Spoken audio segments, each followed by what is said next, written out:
Достар, баршаңызға сәлем. Бүгін сіздермен жөтелден банановый кисель арқылы арылу жолын көрсететін боламын.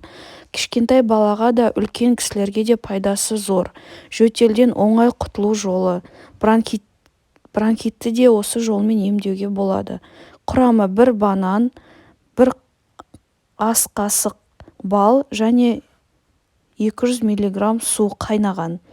Бананды тазалап, оны езіп, балмен араластыру қажет. Үстіне қайнап тұрған суды құйып, бұл қосындыны 30 минут бетін жауып қою керек.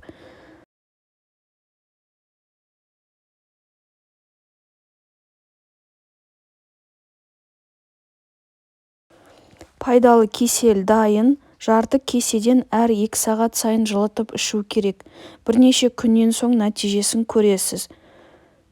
Қымбат дәрі-дәрмектің қажеті жоқ. Достар, маған подписка жасап, лайк қойды ұмытпаңыздар. Болашақта жақсы лайфхактармен және пайдалы кеңестермен бөлісетін боламын. Үлкен рахмет.